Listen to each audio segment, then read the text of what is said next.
Group therapy is not like a new concept. You know what I mean? It's Yeah. it's fantastic, especially for people who feel intimidated with the therapy, relationship. The sooner that you come to terms with the fact that you could only control the controllables, like genuinely coming to terms with that and just always thinking that way, because it's the truth. You are wasting your time. And I do it all Most the time. times, the things that are causing you that anxiety, they don't even happen. What's going on, everybody? Welcome to the Doubt and Devotion podcast. I'm your co-host, Billy G. What's going on, guys? I'm Jarrod. And on today's podcast, we're going to be talking about the looming feeling of anxiety. It feels like every person I know today, including myself, suffers with some form of anxiety. Now, has it always been this way? Is it maybe just the new world that we're living in? Obviously, I think anxiety has been around for many, many decades, many, many millennias. But is it increasing because of our lifestyle today? That's the real question. So, Jarrod, do you think people are spiritually like disconnected today? Do you think that's maybe what is causing this sense of anxiety? I think that's part of it. I Mm-hmm. think that's part of it. I can speak for myself only, right? So I suffered with anxiety a ton, like a lot. And I used to let the things that were, even if I couldn't control them, those were usually the things that made me get the most anxious, So- the things that are out of my control. So, like, how far back do you remember like your first like anxious moment? Oh, Really young, right? A long time ago. Me Yeah, too. long, Yeah, I'm the long same time exact ago. way. I'm Yeah. the same exact way. I couldn't tell you exactly when, but it's been going on for a long time. Yeah, I think for me originally it was about social stuff. It was like Yeah. being around other people, being around other kids, and like wanting to be liked and accepted, and girls, Yeah. and like I can remember being like not Charlotte's age, because I think Charlotte's age, like that's 6 years old. Everybody's still kind of clueless. They're just kind of living Yeah. life. When I think about like Mackenzie's 11 now. So like that 10, 11, 12 range, I feel like is when I started to notice it. When I For started sure. to I'd notice say like, preteen to teen, and then yeah, and like bodies are changing. I was just getting fatter by the minute, it seemed like. And I was hanging out with Josh, and like Josh was like the skinny kid, and like girls were talking to him, and none of them were talking to me. And it was like, dang, dude, I felt this overwhelming feeling of like, I don't fit in anywhere. Yeah, I think there's a ton of different factors that we could probably point it Yeah. towards, but I would assume that a ton of it is our new lifestyle for sure. Everything's so fast paced, and then again, it goes back to the things that we always talk about, which is like you're trying to keep up with everybody else.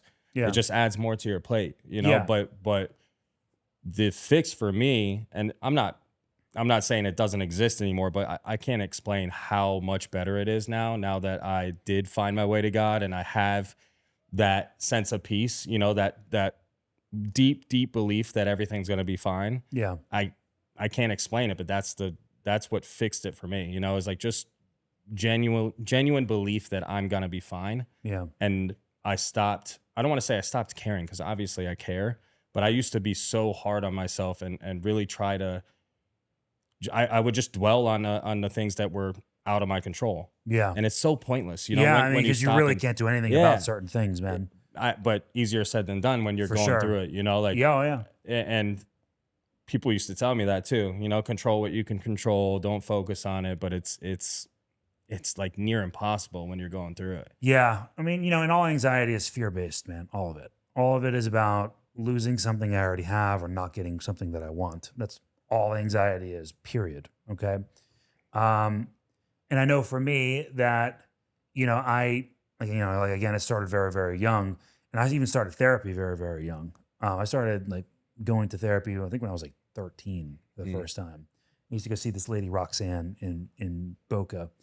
And like, I can't say it was like particularly helpful, and it was really my fault because I was an unwilling participant. Yeah, I didn't take it because serious. that's the thing with therapy. Like, I am a believer in therapy. I think therapy works.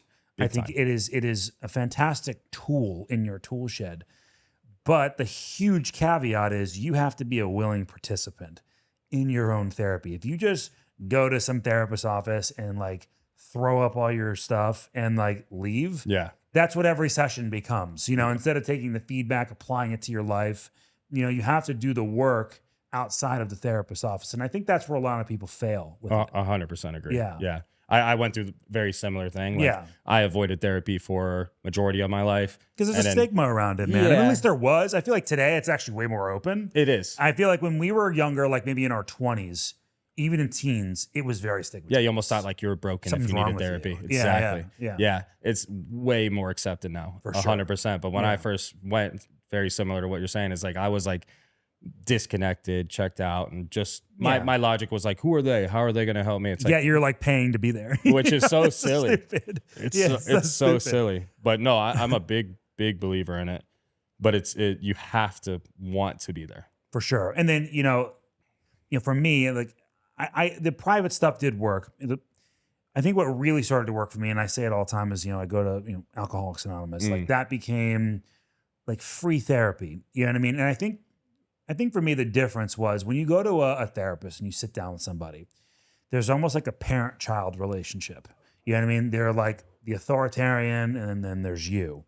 And it's like, well, I'm now going to tell you my problems, and you're going to give me a solution. It's not like, it doesn't feel, at least, like it's an equal conversation. You know what I mean? At least it never did for me. It always felt like I was like a little kid, like with my dad or something, or with my mom. Yeah. But when I went to Alcoholics Anonymous, I sat in a room full of people who were all just me. Yes. You know what I mean? Like we were Yes. all just me. The only difference was like they hadn't picked up a drink or a drug for like longer than I had, but they knew exactly how I felt and they went through exactly what I went through. And for me, that was so relieving. It was so relieving to sit in a room full of people and be like, this guy gets it. 100%. He totally gets it. I don't feel like he's talking, not necessarily talking down to me, but he's not talking from above me. Yeah. You know what I mean? Yeah, no, I get it. I think that makes a ton of sense. And then most times, especially if you're new to the group, I would assume you have quite a few people go ahead of you and speak. And then, for sure. And then that opens the door for you to like speak. But my question is, do you think you still got into enough? You know what I mean? Like, I assume in time you probably did, but like in the first sessions, I would assume that you're still holding back some stuff. Oh, you mean like in AA? Yeah. Or in therapy? In AA. Oh man, I didn't say nothing for a while. Okay. Yeah. That's what I assume. Especially to the group. The collective group is way more intimidating than the one-on-ones.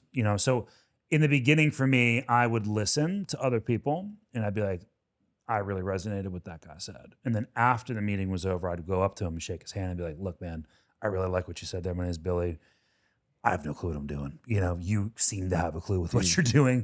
Is there any way you can like help me? And like, it's just like, you'd see him before and after the meeting, chit chat a little bit, listen to what they have to say. And then like a lot of times these guys would be talking about their own problems, but somehow I felt like I related, even though our situations were different. The feelings he had in those problems were identical to the feelings I had in my problems. So it was like, oh, even though like his, on the outside looks completely different, on the inside, we're feeling the same thing. Yes. Yeah. And if he found his solution doing that, it'd be like, I find my solution doing that. It makes sense. You know what I'm Makes saying? complete sense. It's like the different routes, but same outcomes. For sure. You Yeah. know, like- the way I always looked at it is like we were all the same person sitting in that room. We just all looked different. Yeah. You know what I mean? Yeah. But inside we were all the same. We all felt the same way. Which is really cool. Again, and I don't want to keep talking about the freedom group that I do, but it's so similar. And it makes a ton of sense. Group therapy is not like a new concept. You know what I mean? It's fantastic, especially for people who feel intimidated with the therapy, relationship. And something I like about that too is these types of groups or even a regular therapist, they don't go down the medication route. Okay. When you go start seeing like a psychiatrist, that's when the medications start kind of coming in.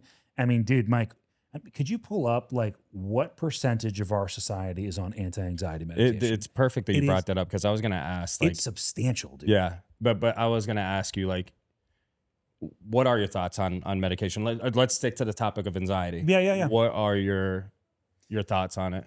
So I think that they're a tool, okay? I think that they are a temporary piece to get you over a really bad hump, but they're not meant long-term, in my opinion, okay? So I can take my own, for example. When Samantha died, right? Obviously, my world was absolutely a mess up here, okay? And I fought it. I fought the medication thing for so long, about a year of just suffering on the inside.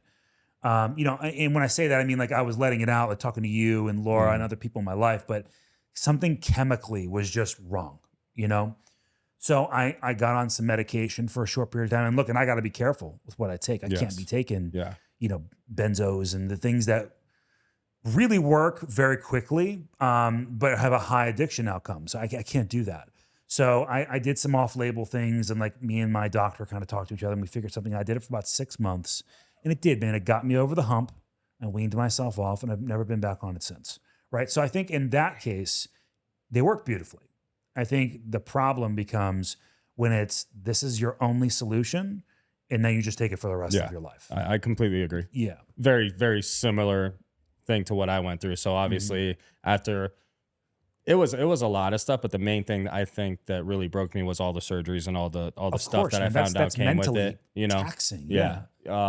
So I did the same thing. I went on a medication. I don't even remember what it's called, but I only did it for a couple months. It wasn't even 6 months. Yeah. And I did notice a difference, but then I just felt like I got different issues, Yeah, no, So I it's understand. like, is that really? The one I took was Wellbutrin. So like I picked Wellbutrin for a couple of reasons. I feel like that might be what I took. Maybe. It's not an SSRI. It's like it has to do more with dopamine than serotonin. Because my problem was I had no drive, man. I was just so down in the dumps.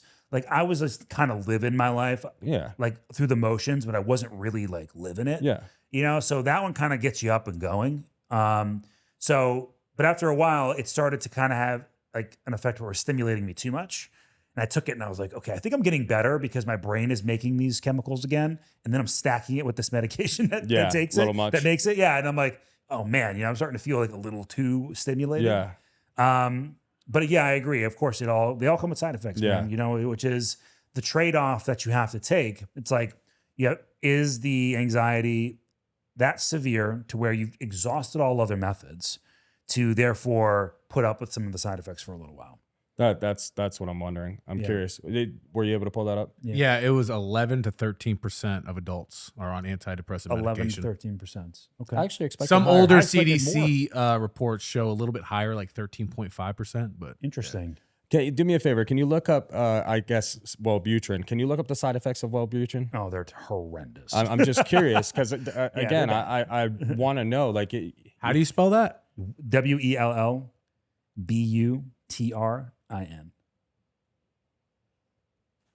because it's like anxiety's horrible. Don't get me wrong. It's terrible. Mine was anxiety and depression. I would obviously Mine was put too. depression. Yeah, they go inside. I mean, they go agree. together, man. I agree. You know, All right, so we got dry mouth, trouble sleeping, headache, nausea, increased sweating, anxiety or feel. Oh, okay, cool. yeah. That's what it started doing to me like later on. Anxiety or feeling jittery, dizziness, constipation, faster heart rate, reduced appetite or weight loss. Yeah. I'll take some of that. Yeah. Okay, so some people also notice increased energy, tremors, shakiness, irritability.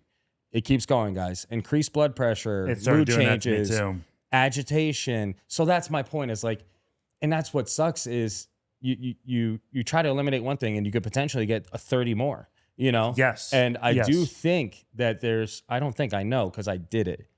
There are other avenues, you know? I think the Yes. issue is that people either just refuse to believe it or they don't even want to give it a shot. You know, like I was that person. I didn't believe it for a very long time. I finally was like, my logic was, what do I have to lose? That was my logic, honestly. And I was at the point where I talked about it before, but I was having vivid dreams and I was like, I know I got to step into a church. So I did. And I haven't looked back, you know.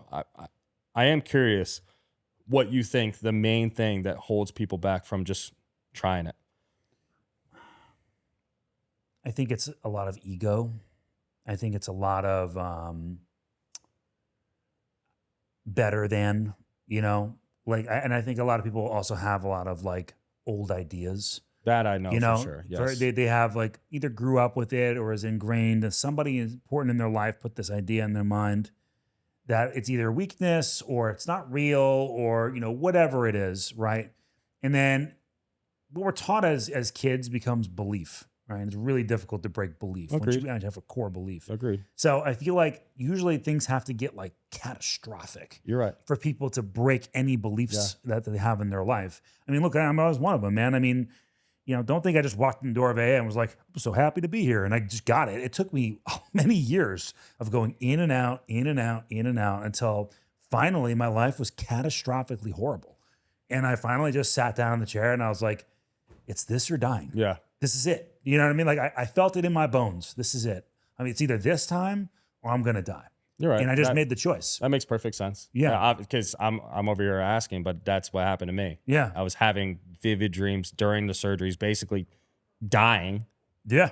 in the hospital. Yeah. So you're right. It was definitely something catastrophic. It's always And a life-altering event. Yeah, Always. but I guess that's where I don't want people to have to go through that to find their way there. You know what I mean? It's like That's it's what the good sucks. person in you. It's the good person in you. But the truth is, like, everybody has their at least own is what I path. believe. Exactly. Yeah. They got their own pitfalls and they got their own lessons to learn. And if you don't learn them, bad things happen, dude. You know what I mean? I've seen it with my own eyes. And, it's just unfortunate. But the best thing you can do is just always be an example of what the solution looks like. That's the only thing you can do by living in the solution. Do you think that part of it is because maybe part of them knows what comes with it, meaning they know if they go that path, right, of finding God, maybe they have an idea of what comes with it, meaning they don't want to change every aspect of their life. Of course. You know what I mean? Same thing with AA. That can They're make literally the same exact thing. right? So Yes. if they like to go party on the weekends and they like to have their fun and do these things that they know is sin just by having, common sense. Yeah.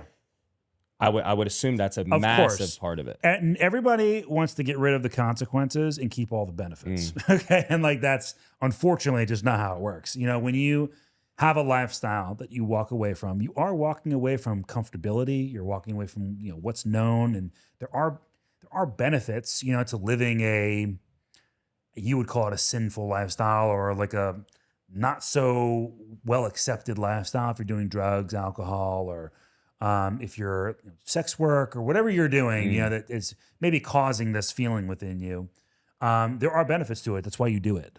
That's why you got into it to begin with. So you have to be willing to walk away from those things too. And that's not Benefits easy. to the sinning, you mean? Yeah, for sure. It makes you feel good. I mean, dude, when I was doing drugs and alcohol, it made me feel amazing. But over time, it started to bite me more and more in the ass. Yeah, and then the brain lies to you. Brain lies to you and says, if you just do it this time, it's going to be like that again. It's going to be like how it used to be. And it's not true. Yeah. It's not true. And I think that anxiety comes when like I'm wanting to find that thing and I just can't find it. No matter what I do. I was at a point where like I was miserable with drugs and alcohol and without drugs and alcohol. So like, what do you do?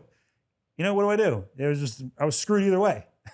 But that's the point, right? Like, so the question becomes how much of the anxiety that you're dealing with stems from these things that you're talking about, like drinking and drugs and the aftermath that comes with that. I think it's massive, right? I think it's on a scale that you can't even imagine. I especially with people who are not willing to admit they have a problem yet. Yeah. To them, they live a completely normal lifestyle. Yeah. Okay. And of course, dysfunction looks normal when it's all you see, right? So like, I feel like, man, I don't want to throw a number out there, but I want to say vast majority of depression and anxiety problems are stemming from some sort of chemical that's in your life, whether it's you or a close family member that is using it. Like, It's true. you can have like a kid who's in an unfortunate situation where father's an alcoholic, mother's a drug addict, whatever. That causes anxiety, depression in them. I feel like it doesn't have to even be you directly, but a substance is touching something somewhere to cause this. I truly believe that. And then it's just a vicious cycle, right? It's Yes. like you repeat the process to avoid the instant anxiety to just kind of push it away, but it's always going to get you. Of course. It's always going to get you. And even if it's not even you, if it's somebody you love, I mean, I think about like my parents, like what they went through with me, like, Jesus, man, like if that was Charlotte, like I'd be losing my imagine. mind. Yeah. I feel so bad for like some of the things I did or like having to feel the way they felt, like with me not even being home. They don't even know what I'm doing. Am I dead somewhere? Am I in jail somewhere? They had no clue. I couldn't imagine that feeling as a parent. So like, I caused that in them and they weren't even the one doing it. Yeah. You know? Yeah.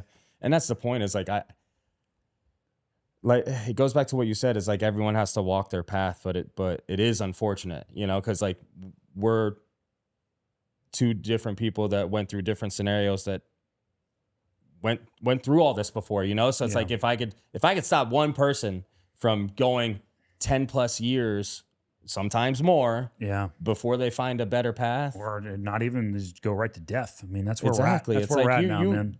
You know it's gonna come. So I don't want to turn this into a, you know, alcohol and drug episode, but I'm just saying that I know a lot of it stems from that. That's a ton So of it, I man. would be curious. Can you look that up? Like where does most people's anxiety stem from? Like I know I'm assuming financial issues, course. right? Of course. I would assume drugs and alcohol, like we said. Relationship problems. I mean, you know, it's going to be a conflict somewhere, whether within yourself or within another person. Always. Yeah, but most anxiety comes from stuff that hasn't happened yet. You know what I mean? Like most times, it's fear of the unknown. For sure, for some, or That's where a lot of thought mine stem from. or the thought of something repeating itself over and over. You know what I mean? It says constant stimulation here. Phones, notifications, social media, uncertainty about the future, money, housing costs, jobs, stuff like that, relationships. Comparison culture. That's a huge one. Which too, ties back into social media. That's a huge one, man. I think I feel So let me ask you this. This is a good segue. Yeah. Do you think that we as humans were ever meant to be in this position where we No, right? No, I already know where you're going. You know where I'm going. Yeah. Like No. So let me say it for the viewers. Yeah. Do you think that we were ever meant to be in this position where life was so fast paced and there were so many moving parts?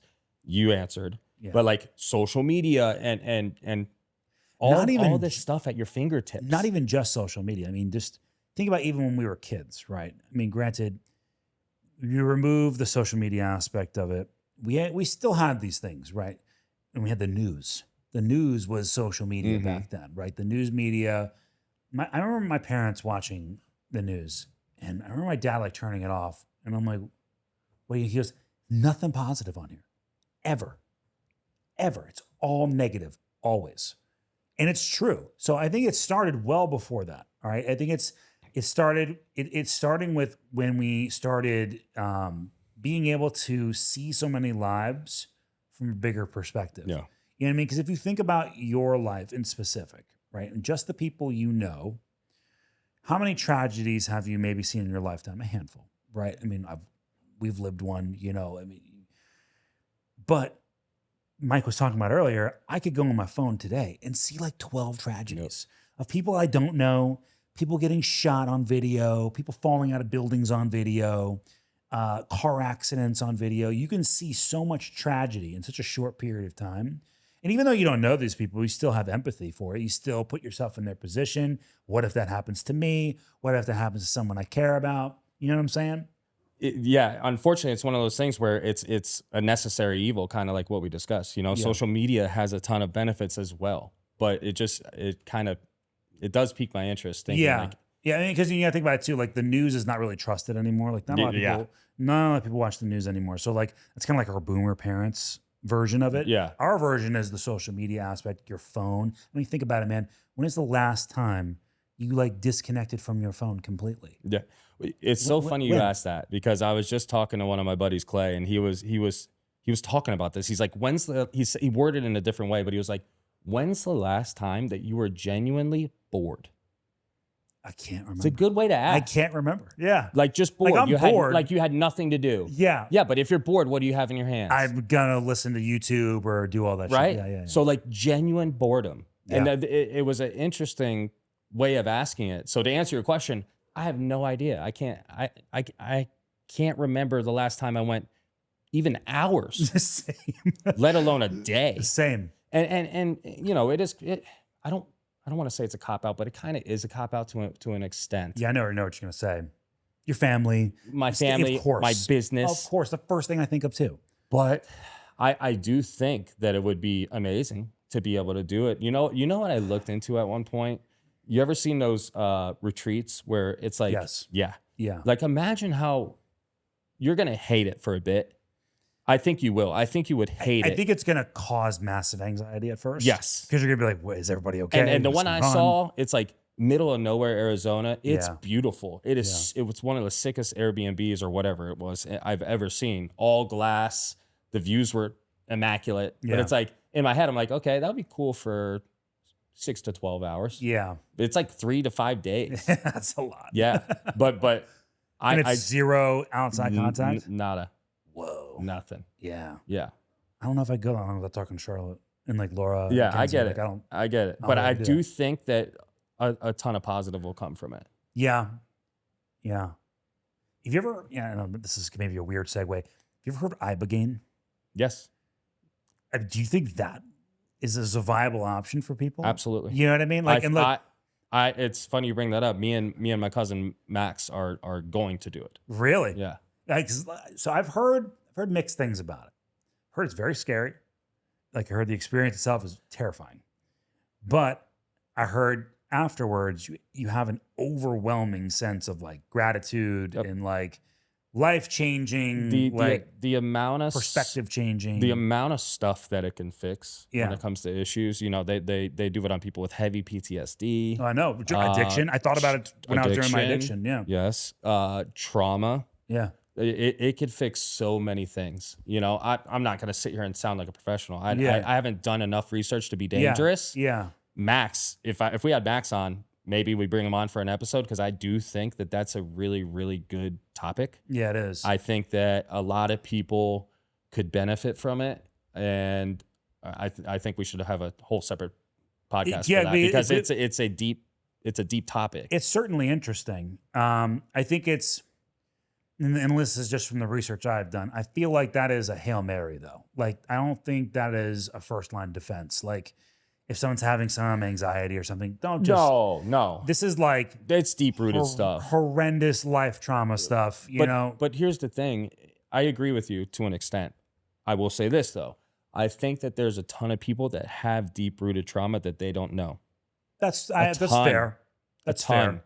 And this is It's buried for supposedly so long. what ibogaine does is, which when you hear that, you're not sure you want to relive that. I don't think you would. But if you knew that the outcome was you getting rid of it, it's worth it. Yeah. You know what I mean? So I can tell you that I know for a fact there's a ton of people that are dealing with trauma and they might not even know. Yeah.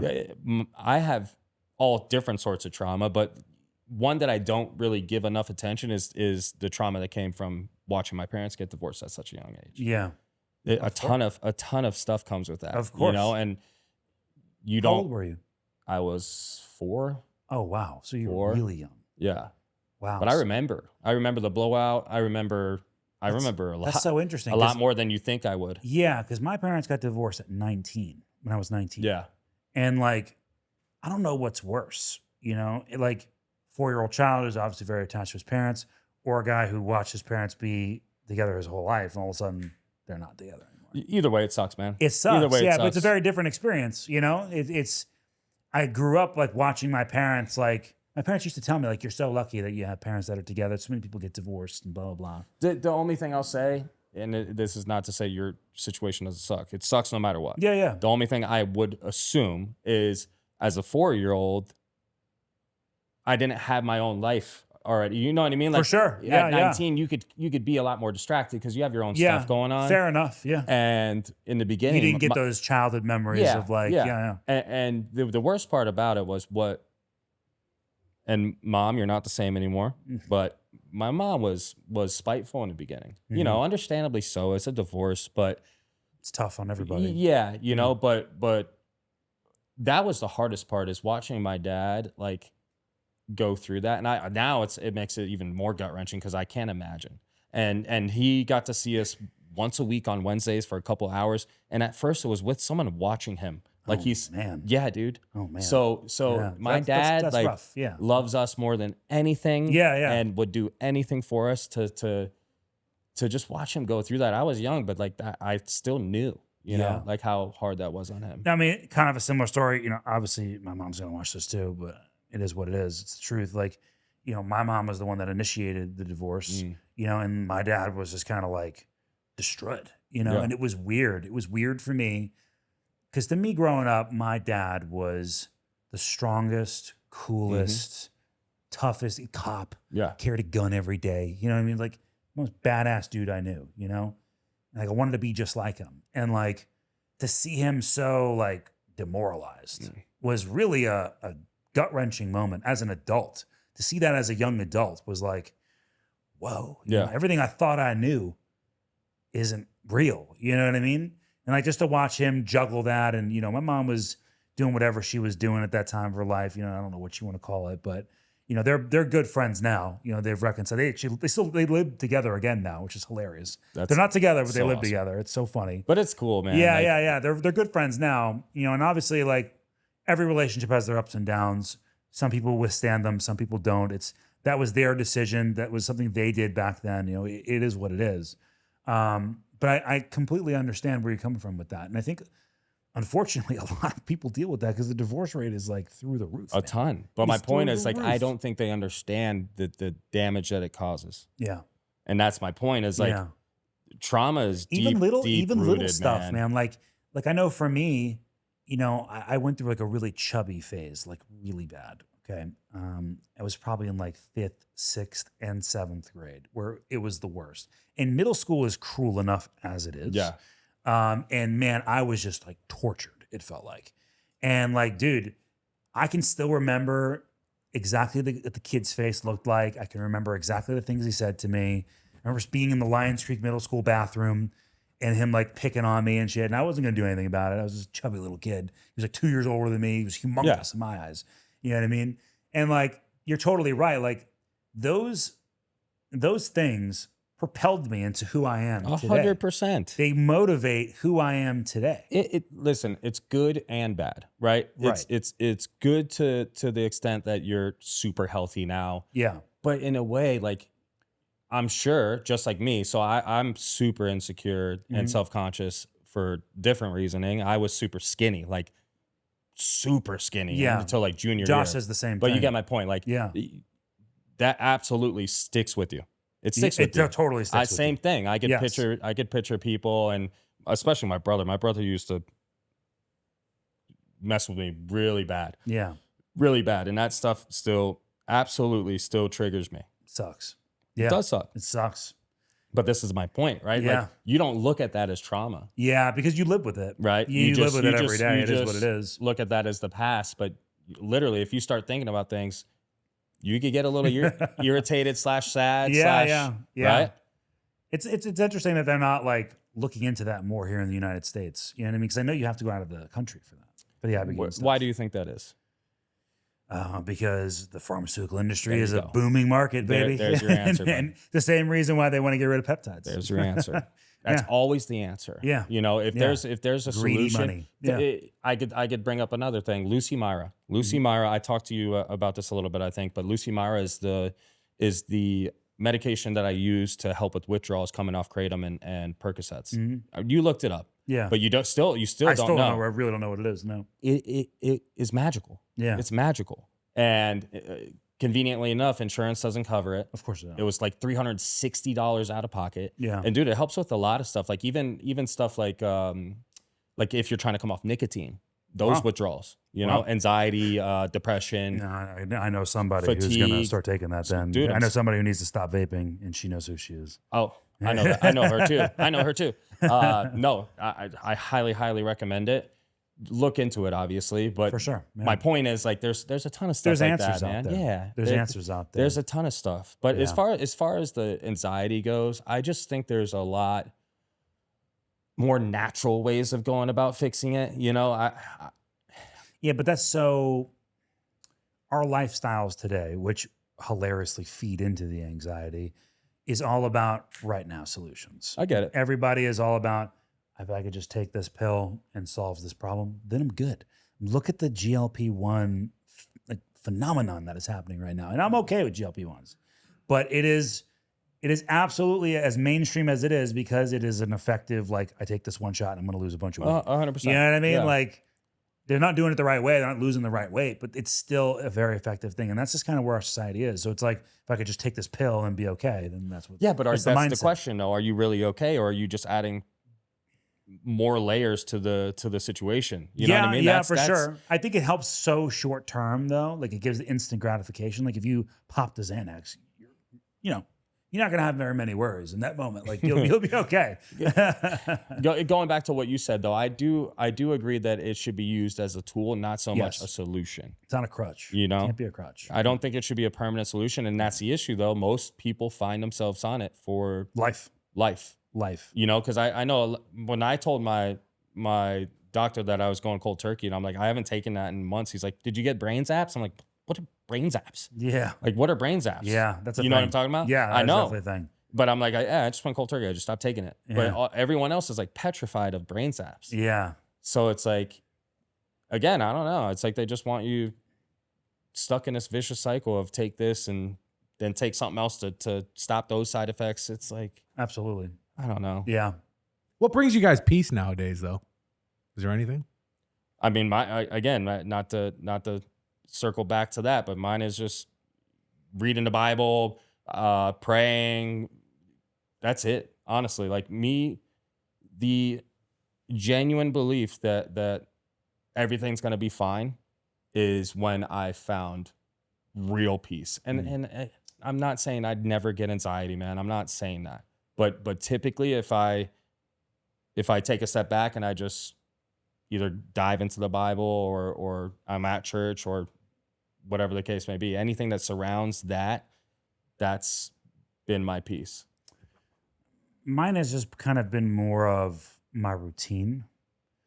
I struggle with the God thing for the past few years now, and it's mainly because of what happened to Samantha. And it's been very difficult for me to like wrap my head around that and be okay with it. And I don't know, that's an ongoing journey for me. One that I haven't even really been completely willing to look at, if I'm 100% honest with you. I've kind of swept that under the rug, but I do need to address it. But I think mine has just been in my routine. Like I know what works for me in my life now, and I know what doesn't work for me. And I avoid what doesn't work for me, and I run with the things that do work for me. Okay. Now, it works great. Okay. Like it removes a lot of my anxiety, and I feel good about the things I'm doing in life. I think the only hang up that I have with my approach is when I'm in situations where my routine cannot be completed. Okay. So like if I go on a vacation or like I just went away into Tallahassee for like 3 days and my routine was completely flipped upside down. Some moments I was cool. Some moments I felt myself pretty anxious because I'm like, I should be doing X, Y, Z right now. And I'm not. And my brain's like, dude, what are you doing? Yeah. You know what I mean? So like, it's easy. I wouldn't say easy. It's not easy. It's simpler to do the let go, let God thing, right? To the okay, you know, me to you, I know you got my back. But maybe for the people who have a harder time with that or maybe unwilling to go that route just yet, I think finding a routine of what works for you in your life can be very comforting. You know, knowing when you're going to the gym, knowing when you're doing your hobbies, when you're going to work, when you're meeting certain friends, being predictable. I know at 8 o'clock tonight where I'm going to be. You know, I think that predictability in your life can be very comforting and then therefore relieves a lot of anxiety. Yeah. Right? There's downfalls to it, of course, yes. But I think it's a good way to get your foot in the door of at least starting the process of being comfortable in your own skin. Yeah. I think the sooner that you come to terms with the fact that you could only control the controllables, like genuinely coming to terms with that, Yeah. and just always thinking that way, because it's the truth. I know. It's the truth. I know. You are wasting your time. I know. You are. And I do it all most the time. times, the things that are causing you that anxiety, they don't even happen. Yeah. Most times. Yeah. You know, like I get it. If you're in a bad financial position and you can't find your way out of it, me telling you to only worry about the controllables is not going to do much for sure. you. I understand Yeah, for that. sure. But at the same time, it does apply. If you are trying anything and everything to fix that situation that you're in and nothing seems to be working out, you're still focusing on what you can control. Well, you know? I think too, not giving up is a big thing. Exactly, yeah. You know, I mean, you can't fail 100% of the time. Yeah. It's impossible, statistically impossible. Okay. So if you can just continue to keep trying, even though you fail multiple times, there is a success somewhere, especially for people with financial stuff. I mean, like, get by on as little as you can until you find your success. It's there. Okay. And if that happens to fail, you will find another one. You will not fail 100% of the time. It's true. And I think that's something that we have to keep in the back of our minds. You know what I mean? When it comes to something like that. And I would say focus on yourself as much as you can. Like doing something that's going to better yourself, whether that be in the gym or reading books and learning something new. Like do something that's going to better yourself. Yeah. And I think naturally you're going to just feel better. You will. I don't think I know. Absolutely will. Right? Yeah. So, you need purpose. Yeah. You know, like take care of yourself and you're going to feel better. And maybe that puts you in a better mental state to be able to deal with these types of things. You know, like I think a lot of times people just get into anxiety and depression and then they just fall into that pitfall of just kind of letting everything go. You know, it's like, well, that's what happens. I don't have any money. I might as well just eat McDonald's and pump myself full of garbage. You know, like that's the issue. And I think that's the issue. Is it me saying issue? Okay. I think that's the issue is they just go down a worse path. People you know, give up, like man. It goes from being anxious and depressed to anxious, depressed, and now maybe overweight or sick. And look, I was close. You know, I was close to kind of giving up. You know, I had tried so many times to get clean, dude. So many times, genuinely. And like I just kept going back to it. And like, I don't know, man. There were definitely moments where I'm like, why am I even like here? You know what I mean? Like, what am I even doing this for? Because clearly I am not really worth a whole lot. You know, like you start the negative self-talk. And I think that is what starts the downward spiral. You know, we have to try and remain positive, which is so much easier said than done. I know. But there has to be some shred of positivity in there in order to keep you motivated to move forward. Yeah. I agree. Yeah. As usual, I don't think that there's not a one-size-fits-all solution that we could just rattle off for anxiety and depression. You know, it's like to each their own. And can only speak about what works for us, you know? Yeah, and I think, you know, internal peace, maybe just getting away from all the super stimulatory things in your life, you know, putting the phone down for a little bit, putting the chaos down, enjoying genuine moments with the people who actually matter to you. Yeah. I think that is a humongous step forward, creating a routine for yourself, trying to find a power greater than yourself, however you find it. Yeah, whatever it is. Form you find it in.